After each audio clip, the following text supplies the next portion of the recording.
Federico, ¿podrías explicarnos de forma sencilla cómo funciona el sistema eléctrico en España y qué papel juega la red eléctrica española en este engranaje? A ver. De acuerdo, en primer lugar decir que la energía es algo que la usamos, la energía eléctrica se usa diariamente desde que te levantas hasta que te acuestas, ¿sí? Pero no es visible. Normalmente la gente no visibiliza hasta el día del lunes, que claro, queda muy claro que no funcionaba nada sin energía eléctrica. Damos por hecho que está ahí, que la usamos, por ejemplo, la radio, el móvil, todo funciona con energía eléctrica, pero que no nos damos cuenta. Eso es algo que la gente no lo ve. Y luego también quería comentar, pues claro, es un mundo muy tecnológico, muy técnico, y a lo mejor en nuestra conversación pues igual salen palabras o salen temas sí, de difícil explicación. Claro. En cuanto al tema que me dices del sistema eléctrico español, lo que sí que quiero dejar muy claro ya de entrada, de ¿sí? principio, que es un sistema muy robusto y al mismo tiempo muy complejo. O sea que está todo interconectado y ha demostrado desde su inicio, vamos, de toda la vida, llevo trabajando 40 años en Iberdrola y es la primera vez que ocurre algo parecido. O sea que no es algo que tengamos que suponer que puede ocurrir o que ya está ocurriendo, no, esto no ha ocurrido nunca, o sea, es la primera vez que ocurre, ¿no? Entonces, es muy robusto. Y el que ha ocurrido ya veremos. En cuanto a la composición del sistema eléctrico, digamos que tiene eléctricamente como tres grandes patas. Vale. Primera pata, desde el punto de vista nuestro, de usuarios, pues es la demanda de energía eléctrica, ¿no? Es la parte tanto a nivel doméstica como industrial. Claro, para satisfacer esa demanda de energía eléctrica es necesario que alguien la genere, que se genere, que es otra pata importante, que se genere energía eléctrica, que actualmente pues digamos que hay como dos grandes ramas, ¿no? Lo que se denomina energías no renovables, que son las clásicas de toda la vida, la nuclear, los ciclos combinados y el carbón, sí, que eso funciona con energías fósiles o energías que tienen su ciclo de vida muy delimitado, se les queda cuatro días. Y luego están las energías denominadas renovables o ilimitadas, pues porque utilizan los sistemas que tenemos a nuestro alrededor, como es la luz solar y el aire, el viento y demás, ¿no? Entonces eso es el futuro inmediato. Ya de hecho hoy en día la mayor parte de la generación eléctrica es con energías renovables, sí, más del 60%, y entonces esto es lo que viene. Para unir lo que es la demanda al consumo de energía con la generación es necesario disponer de unas redes o líneas que hay de dos apartados también. Está las redes de transporte, cuya gestión la lleva Red Eléctrica de España, que la habéis oído hablar mucho de ella estos días, y luego está la red de distribución, las redes de distribución que las llevan los diferentes operadores de distribución, como puede ser Iberdrola o Endesa o Unión Fenosa, etcétera, ¿no? Para que todo esto funcione, para que funcione el sistema de redes y generación y consumo, es necesario que existan unos centros de control. Tanto Red Eléctrica como cada operadora, Iberdrola y Unión Fenosa y Endesa, ¿sí?, disponen de centros de control en diferentes regiones y están en tiempo real, están visualizando cómo funciona la energía y están viendo el equilibrio que debe haber permanentemente entre generación y consumo.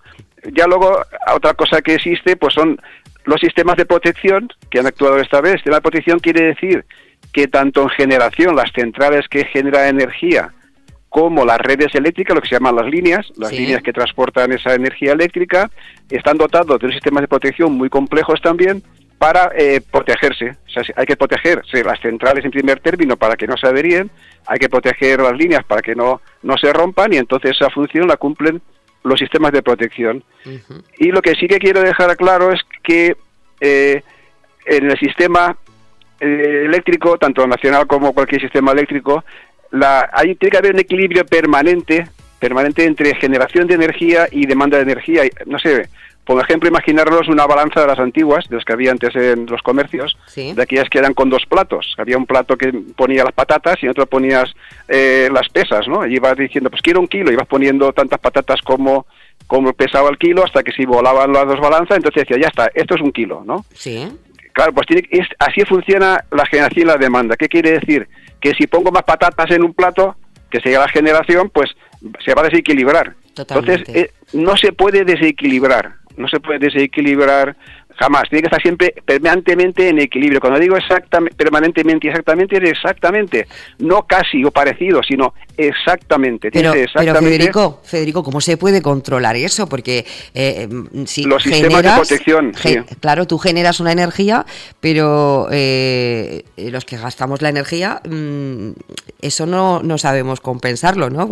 Sé que se dice siempre que se dice no hay que gastar tanto, hay que llevar cuidado con la energía, con las luces, con lo otro, pero ¿cómo se equilibra eso? Sí, mira, el sistema es muy robusto, entonces diariamente Red Eléctrica, que es la gestora del sistema, pues Red Eléctrica a día de hoy está ya pronosticando, hace una previsión de mañana.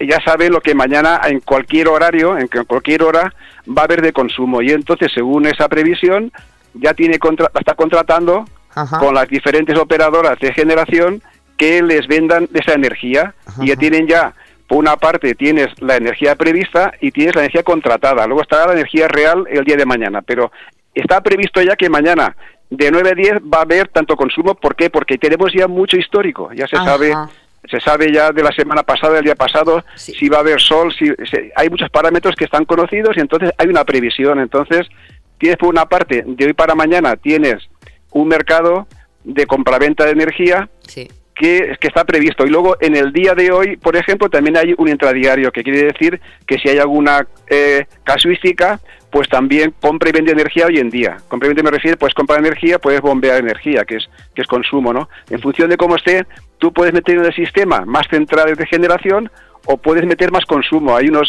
En hidráulica existen unas centrales que se llaman de bombeo, que consumen energía y son potentes, ¿no? Entonces, eso Red Eléctrica lo tiene en tiempo real. En tiempo real se está viendo que además eso está a disposición de cualquier humano. Puedes entrar en la página de Red Eléctrica y ver las gráficas de tiempo real y sabe exactamente en cada hora, en cada segundo, se sabe perfectamente cuál es el consumo y la generación. Eso está clarísimo, o sea que está previsto. O sea que aquí no hay nada aleatorio de decir, bueno, a ver mañana ¿qué se nos ocurre? No. Está todo planificado, está todo previsto, ¿vale? Yo supongo Entonces, una cosa que quería comentar es los parámetros, porque hay una serie, técnicamente hablando, hay unos parámetros que suelen utilizarse y estos días han salido también en la televisión, en la radio y la prensa, que alrededor de la energía eléctrica, pues una es la energía, que son los kilovatios hora, que es lo que cualquiera recibimos en nuestras facturas mensuales, ¿no? Que son tantos kilovatios consumidos a tanto el kilovatio hora, pues tanto esa es la energía. Luego está la potencia, que es lo que contratamos. Pues yo contrato 3 kilovatios, ¿no? O sea, entonces, luego tenemos una cosa importante, que es la tensión, que es a la que trabajan los equipos. Pues no sé, nuestra cafetera, nuestra televisión, pues trabaja a 220 voltios, no trabaja a 500. Entonces la tensión es importante. Y luego está la frecuencia a la que trabajan los equipos.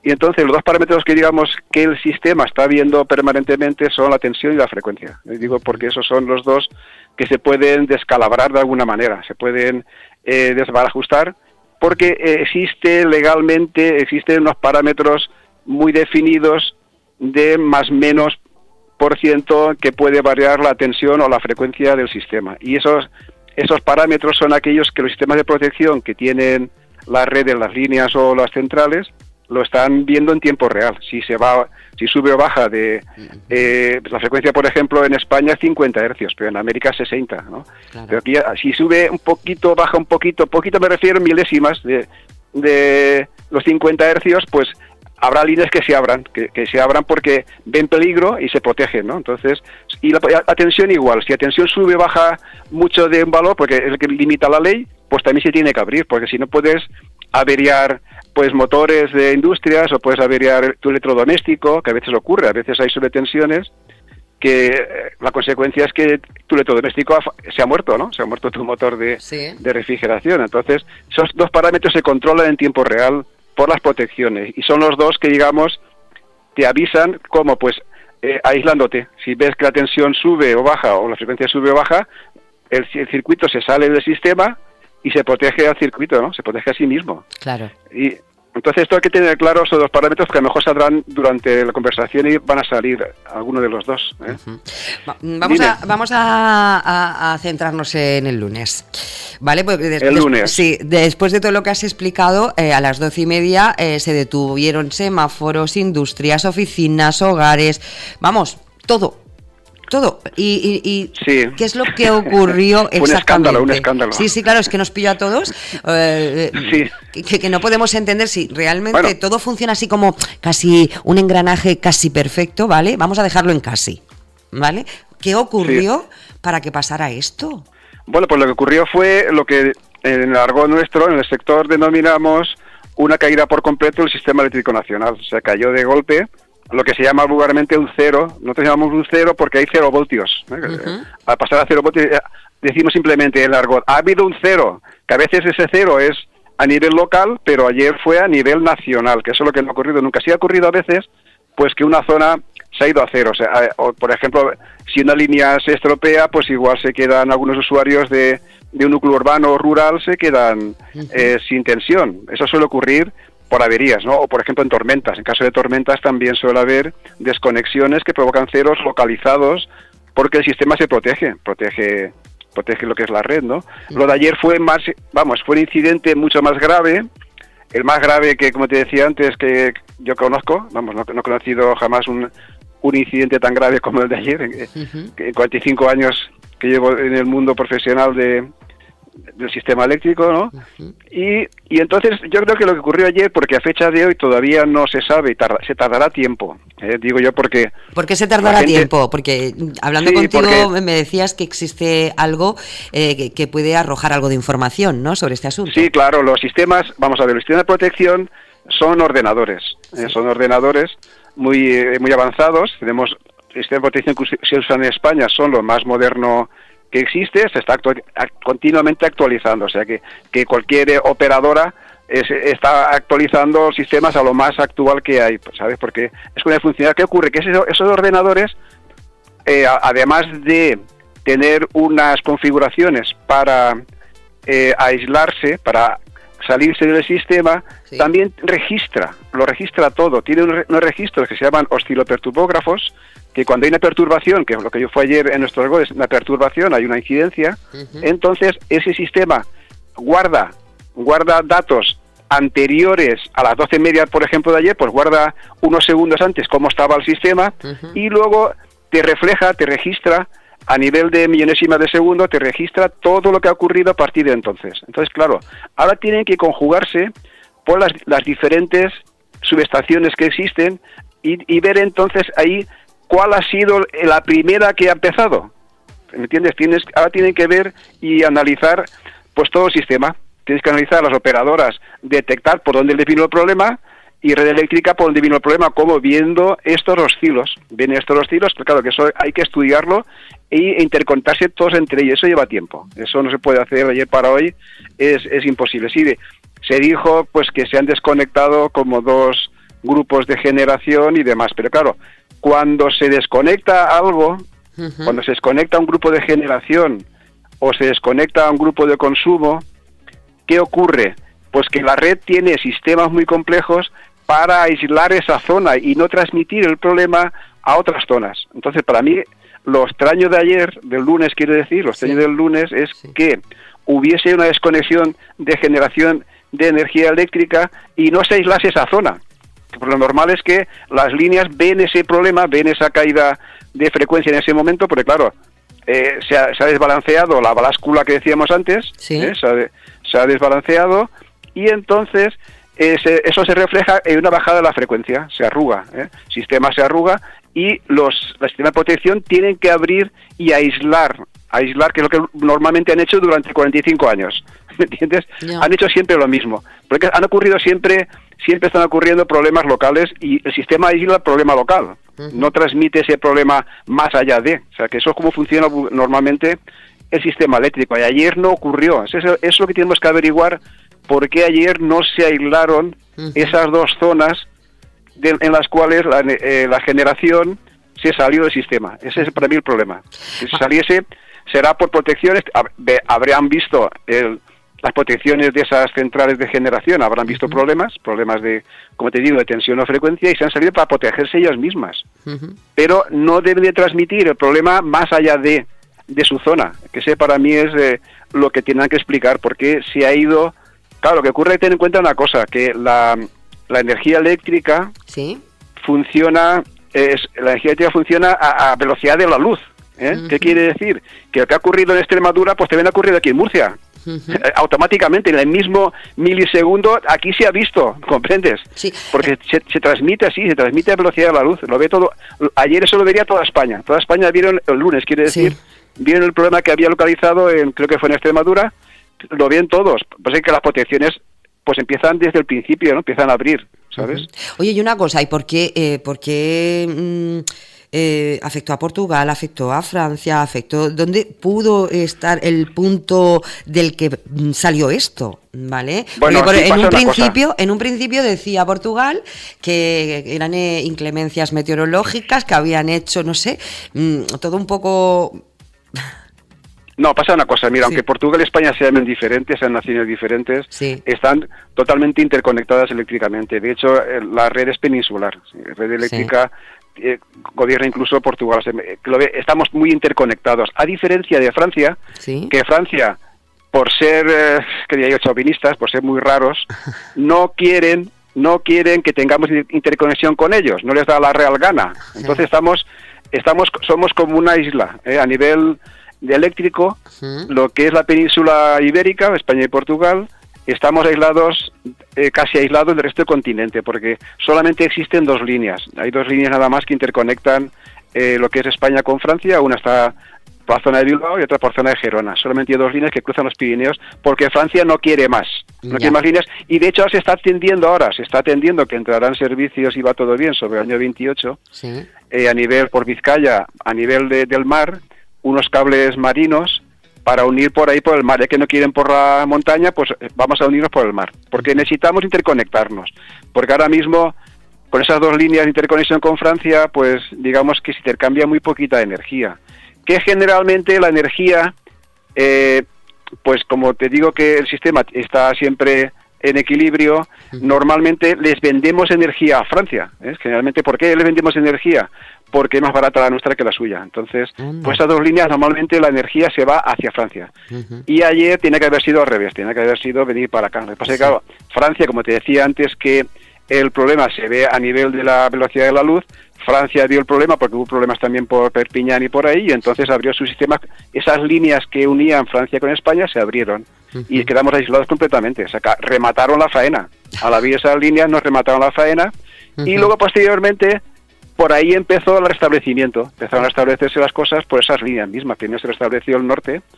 El norte. Claro, eso es lo que nos preguntábamos todo. ¿Por qué en el norte se está restableciendo tan rápido? Sí, pues porque nos alimentamos de Francia. Porque ten en cuenta, cuando hay una caída del sistema, como ayer tan compleja, el restablecerse eso lleva horas. O sea que, claro, dirás tú, los mortales pensamos, oye, pues ¿qué tardaron mucho? Para mí, con mi experiencia, fue un récord el tiempo que se restableció. Pasa que hoy vivimos en un mundo de la inmediatez, lo queremos todo para allá, y no es así. O sea, ten en cuenta que si piensas en el ejemplo de la báscula, ¿entiendes? Pues si tú arrancas que para restablecer el sistema hubo que empezar conectando al sistema a las centrales hidroeléctricas, las que van con agua, porque son las que más flexibles son y las más fáciles de regular en potencia y demás. Claro, pues esas están donde hay potencia, que es el río Tajo, sea en Extremadura, por Salamanca, que está el Duero, pues empezaron a arrancar por ahí, por donde había centrales potentes y capaces de regular, que es capaces de regulación, ¿no? Pero claro, tienes que empezar a meterle la carga, lo que es el consumo, la demanda energética, equilibrada exactamente con la generación, y eso lleva tiempo. No es tan fácil como decir, oye, pues mira, arranco aquí la central esta y conecto de golpe Cáceres. Pues no, porque entonces la central se arruga y se para, ¿me entiendes? Tienes que meterle muy lentamente para que la frecuencia sea estable, la frecuencia y la tensión sean estables. Entiendo que para buscar ese equilibrio del que hemos hablado. Claro, porque por ejemplo, una central nuclear, por ejemplo, que también se salieron, porque se salió también, pues no puede entrar. La central nuclear no tiene regulación, o sea, es un todo o nada, arranca y se pone a tope, cuando puede arrancar, que aún no han arrancado, sino, bueno, ya aún no he visto los gráficos, pero tardan 2 días, cuando se disparan, tardan 2 días en conectarse. Las que son más flexibles son las centrales hidráulicas y las centrales que van a gas, que se llaman de ciclo combinado, como que hay ahí en Cartagena, por ejemplo, que es de ciclo combinado. Esas tienen más flexibilidad para regular, pero claro, no puedes meterle de golpe, meterle mucha demanda energética, porque, como te digo, se arruga y se va al traste, ¿sabes? Hay que ver el sistema para entenderlo un poco, porque claro, esto es complicado. Imagínate, pues como yo soy de Castellón, entonces vengo para Alicante, que vivo ahora en Alicante, en Elche, y claro, hay un momento que abandono lo que es la cota, digamos, de Valencia, para subirme hacia la cota de Albacete, ¿no? Entonces ahí hay una cuesta muy grande, ¿no? Entonces, claro, si yo voy en quinta, por ejemplo, te cuesta. Y entonces me empiezo a subir la cuesta, como no haga algo, baja las revoluciones, y si no hago algo, que es bajar la marcha o apretarle al acelerador, si no hago algo, se va a caldar el coche. Totalmente. Para que entendamos, pues la generación funciona igual. Si tú tienes una central, que es el coche, que va con una potencia, pero le metes una cuesta, le metes mucha carga, pues se va a calar la central, ¿me entiendes? Para que lo entendamos así un poco a nivel local, ¿no? Y ese es el problema que ocurre, ¿no? Por eso tiene que ser pero muy lentamente, ¿vale? Muy lentamente. O sea, que eso, ese cero que tuvimos puede ocurrir, ¿vale? Puede ocurrir, que no es tan descabellado como... Bueno, ha ocurrido. Claro, pero exactamente ahí es donde voy, que no es tan descabellado, que era lo que estábamos diciendo, y que ahora, bueno, pues a través de esas cajas negras, ¿no?, que tú comentabas, de dónde sacaremos esa información, que se tardará días, y luego el restablecimiento de lo que es la red eléctrica, consideras que fue rapidísimo. Para mí fue muy rápido, fue rapidísimo. Sí, yo, vamos, cuando empecé a escuchar que serían 6-10 horas, digo, creo que exageran, es muy poco. Yo pensé que sería más.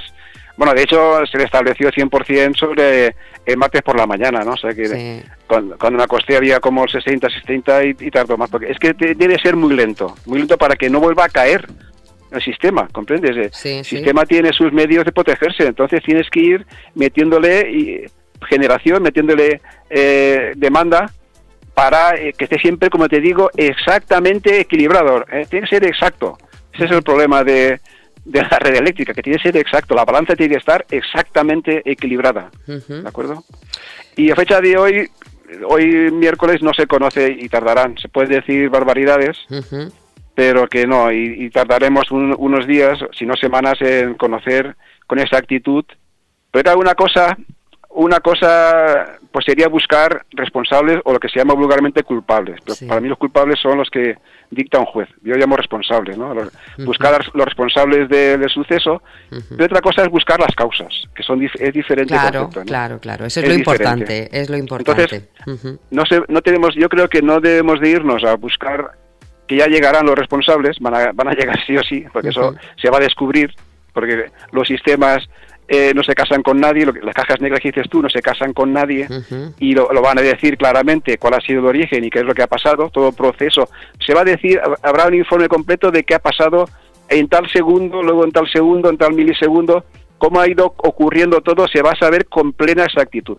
Y a partir de ahí ya se verá por qué. El por qué no, que digo yo más raro es que no se hubiese aislado la zona en cuestión, o las dos zonas en cuestión, que es lo más normal que ha ocurrido siempre, es que ha ocurrido muchísimas, siempre, salvo el lunes, siempre ha ocurrido, se ha aislado el problema, ¿comprendes? Y eso va a tardar un tiempo saber las causas, porque se tiene que ver todo el sistema. Hemos hablado de energía hidroeléctrica, hemos hablado también de energía nuclear, ¿vale? De energías renovables. Se habla muchísimo de las energías renovables. ¿Sería mejor utilizar energías renovables que energía, por ejemplo, como la energía que estamos utilizando, el agua? No sé, cuéntanos un poquito sobre esto. ¿Qué papel pueden jugar en esta situación? ¿Las renovables te refieres? Sí. Bueno, yo quiero también aprovechar para decir que hace ya tiempo hace ya no de esta semana, sino que hace ya años, que existen unos lobbies que están metiendo muchísimos bulos y desinformación sobre el tema de las renovables, porque ellos tienen sus intereses y quieren vender sus cosas, quieren vender pues tanto las energías fósiles que se llaman, como es el petróleo, el gas o el carbón, o las energías de fisión, las energías nucleares, ¿no? Pero hay que decir que la materia prima, las fuentes de materia prima para que funcionen esas centrales tienen los días contados, porque tienen los días contados. O sea, ahora mismo, por ejemplo, petróleo no se va a acabar nunca, lo que ocurre es que está tan profundo en la tierra que cada vez cuesta más. Entonces, digamos que el rendimiento económico de extraer el petróleo antes era muy sencillo, pues porque estaba casi a ras de tierra. Entonces, con muy poquito coste podías extraer petróleo, y hoy en día no, hoy está muy profundo, con lo cual hay que hacer una inversión muy potente, muy grande, para sacar petróleo, con lo cual el rendimiento es muy bajito, con lo cual se va a dejar de sacar, salvo que se encuentre, por ejemplo, pues no sé, en Groenlandia cuando se deshiele o en el Ártico. Lo que hay ahora mismo por ahí descubierto le quedan años, o sea, no va a durar toda la vida. Entonces, y lo que le pasa lo mismo al tema nuclear. El tema nuclear, hay muy poquita materia prima para las centrales nucleares, entonces con las que hay ahora creo que le quedan para unos 20 años de material. Si metes más, pues va a quedar menos, porque eso va a funcionar el consumo. Además, las centrales nucleares, leía yo en un artículo ayer, que son carísimas de mantener. Y bueno, son muy caras. Sí, y luego una vez que se cierran, tiene un coste brutal. Brutal. Porque claro, tú ten en cuenta una cosa, una central nuclear, que eso, claro, que te vende que hacen falta, que ahora mismo los partidos, sobre todo de derecha y extrema derecha, están vendiendo que son necesarias, ¿sabes? Una central nuclear cuesta, además... eso solo tienes que acudir en prensa y buscar un poco, que se está construyendo alguna por ahí, por China y por ahí, entre 10 y 15 años de construcción. Eso es una burrada, ¿entiendes? Es una burrada, digamos, para una planta que son 1000 megavatios.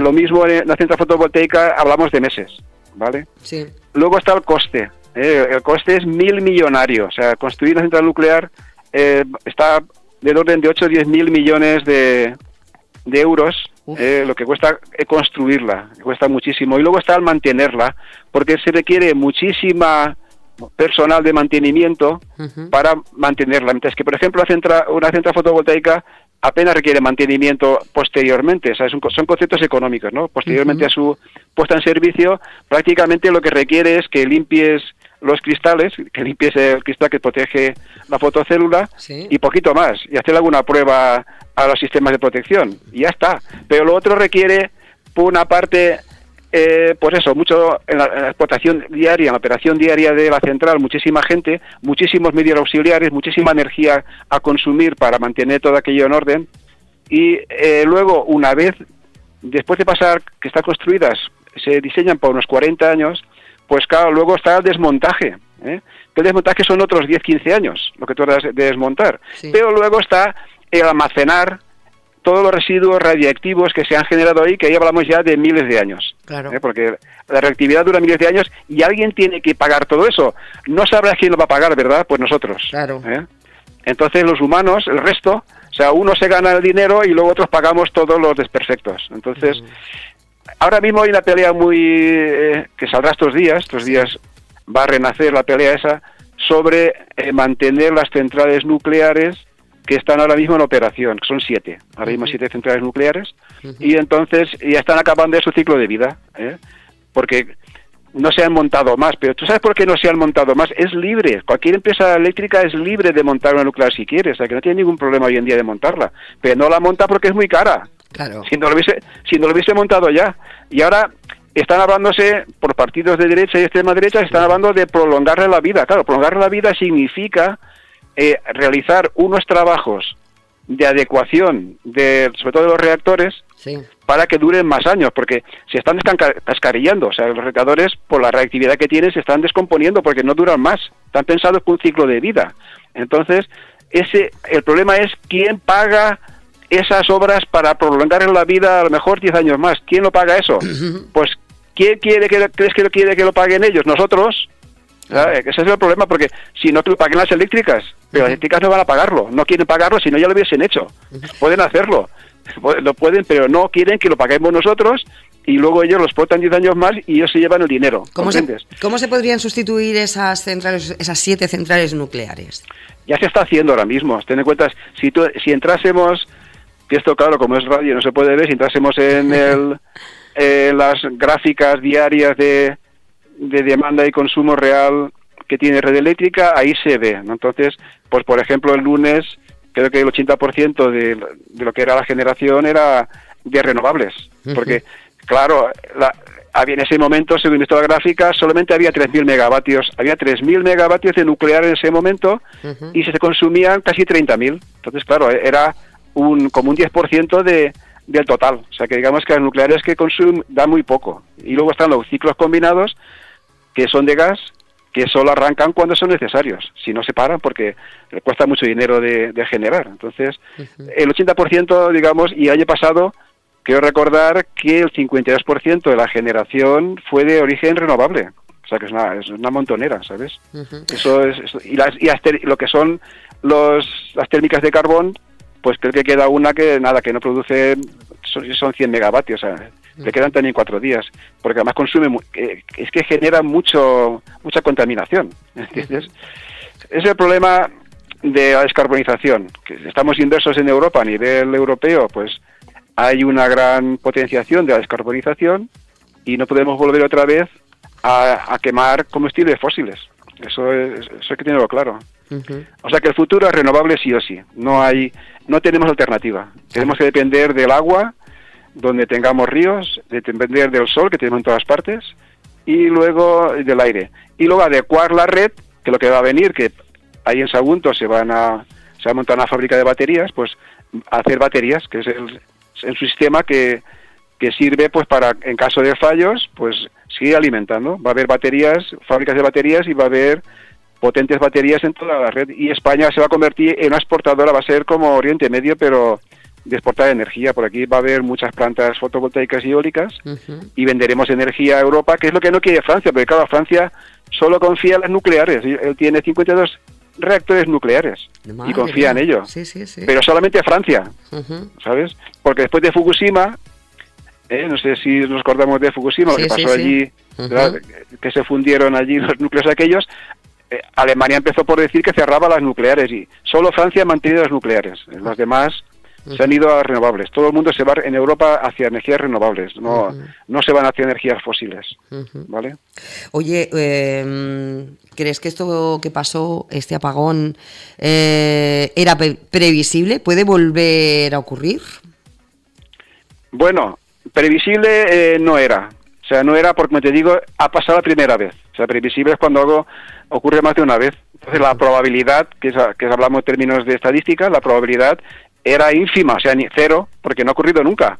Entonces, no era previsible. No era previsible, salvo, sí que se ha comentado a veces, pues ataques informáticos, ¿no? Ataques de que en algún sector, no a nivel nacional, sino que en algún sector, pues, te han entrado y te han bloqueado algún sistema eléctrico, ¿no? Pero así a nivel como ha ocurrido, un apagón tan global, pues no era previsible, ¿sabes? No. Y no hay síntomas, no había síntomas de que pudiese ocurrir, de decir, bueno, pues que está esto inestable, no. La red funcionaba, como te digo, es muy robusta, y estaba funcionando con total normalidad, funcionando así años. No era previsible, vamos, la verdad. ¿Puede volver a ocurrir? Bueno, ha ocurrido. Entonces, si ha ocurrido, puede volver a ocurrir, pues sí. Pero ya te he de decir que tanto a nivel de red eléctrica como a nivel de todas las operadoras del sistema eléctrico, ¿sabes? Pues van a tomar dentro del análisis que van a realizarse para averiguar las causas, porque siempre cuando tú haces un análisis de un incidente o un accidente, que siempre además te he de decir que es multicausal, o sea, nunca es una causa única. Cualquier cosa que te pueda ocurrir en tu vida nunca es una causa única, siempre es multicausal. Solamente hay que dedicarse a analizar posibles causas, ¿no? Entonces, cuando vean las múltiples causas que han ocurrido en este incidente, eso va a generar una cosa que llamamos planes de mejora. Se van a generar automáticamente planes de mejora para corregir esas causas que se han identificado. Con lo cual, el sistema va a ir a ser mucho más robusto. Cuando identifiquen las causas, se tomarán medidas, tanto a nivel, como te digo, de operadora de red eléctrica, de operadora a nivel nacional, como de operadoras de distribución. Eso va a ocurrir, ¿sabes? Luego, he de decir que tanto Red Eléctrica como las distribuidoras tienen lo que se llaman los planes de emergencia, que esos planes de emergencia tienen descrito, protocolizado, tienen un protocolo de qué hay que hacer en caso de un cero de tensión, y esos planes anualmente pues se hacen simulacros. Quiero decir esto porque, claro, el lunes, cuando sucedió el apagón, y esto va en relación con el tiempo de reposición, cuando ocurrió el apagón, Red Eléctrica no se puso a pensar, uy, ¿ahora qué hacemos? Vamos a ver ahora, madre mía, este apagón, a ver qué vamos a hacer. No hubo que pensar en eso.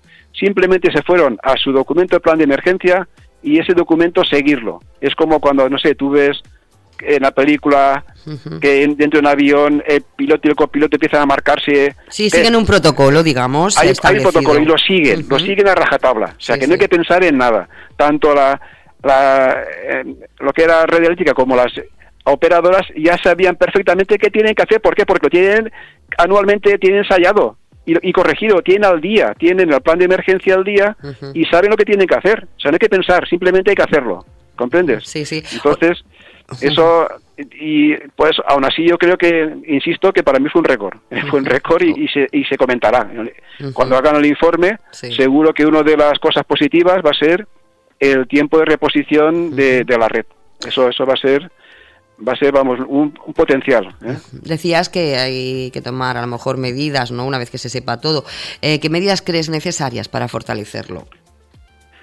Bueno, yo creo que la principal medida, y en resonancia un poco, consonancia con lo que hemos comentado antes, es la interconexión. Hay que evitar, de cualquier manera, las redes aisladas. Las redes aisladas no son buenas en el sistema eléctrico. O sea, tenemos que potenciar la interconexión con Francia. Con Francia ahora mismo solamente intercambiamos del orden de 2.000 a 5.000 megavatios, depende, y eso hay que incrementarlo a muchísimo más. Muchísimo más, y entonces conectarnos con Europa, y sería un sistema mucho más fuerte y robusto. Eso para mí es lo que más aconsejaría, vamos, que está esto es previsto. Como te digo, eso no es que ha surgido después del apagón, sino que tiene que hacerse sí o sí. Y esto va a surgir con Europa. La Comisión Europea va a dictaminar, seguramente, vamos, con toda seguridad va a dictaminar que Francia abra sus brazos y diga bienvenida a España, ¿no? O sea que y España y Portugal se unan a la red europea. Eso es, digamos, para mí es la medida más potente que se puede generar, porque todo lo demás, digamos, lo que pueden hacer, ten en cuenta que digamos que las empresas, tanto las operadoras como Red Eléctrica, los sistemas que tienen de protección, los sistemas de control y protección son de los más avanzados del mundo, están completamente actualizados, y luego por otra parte los técnicos son muy capacitados o sea que estamos a las mejores manos. Yo creo que somos gente muy buena, y entonces por ahí, digamos, hay poco que rascar porque permanentemente se está actualizando todo el tema de control y protección, ¿no? Por ahí poco hay que hacer. Habrá que hacer más bien a nivel gordo de estar siempre más interconectados. Yo lo veo así, por lo menos. Pues Federico Humbert, profesor de Escuela de Negocios de AMICA, experto en energía. Gracias por compartir tu visión y tus conocimientos en un momento en el que, bueno, pues la sociedad necesita entender un poquito lo que ha pasado, porque es que se dicen tantas cosas. Sí, no, hay que intentar filtrar un poco, como decía antes, el tema de la desinformación. Hay que filtrar un poco. Sí. Es difícil, es muy difícil porque, claro... Y además que no es un tema difícil de entender. Muy difícil, ya lo he dicho al principio, cuando hemos empezado, que es muy difícil porque es muy técnico y entonces es muy complicado de explicar así en unos minutos. Claro, lleva más tiempo. Eso, pues como hacemos en la Escuela de Negocios, que damos másters de no sé...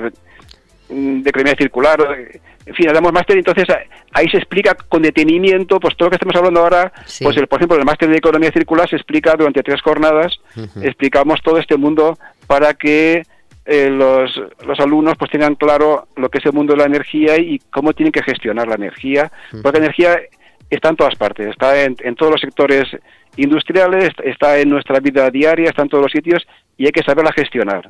Claro. Y eso hay que formarse, no hay otra más que formarse. No puede uno, pues no sé, los ingenieros no pueden terminas sus estudios universitarios y decir, pues ya lo sé todo. Pues no, tienes que actualizarte permanentemente, tienes que buscar el día a día.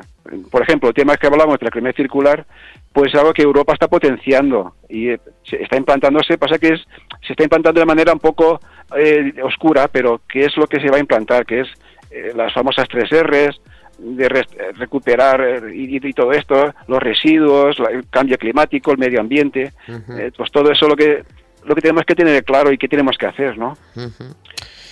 Pues muchísimas gracias por atendernos. La verdad que es que se me han quedado montones de preguntas porque al final tú ibas explicando un poco todo esto. Yo también, a mí me surgían mis dudas y te hubiera preguntado un montón de cosas más, pero bueno, pues emplazamos otro día. Encantado de ayudar sí. a vosotros y a los oyentes, sí. Porque es un mundo complejo y por lo menos intentar, desde mi punto de vista, pues aclarar lo máximo posible, sí. ¿De acuerdo? Y daros las gracias. Nada, gracias a ti por atendernos esta mañana y esclarecer un poquito todo esto. Un placer. Muy bien. Muchas gracias. Buen día, muchas gracias.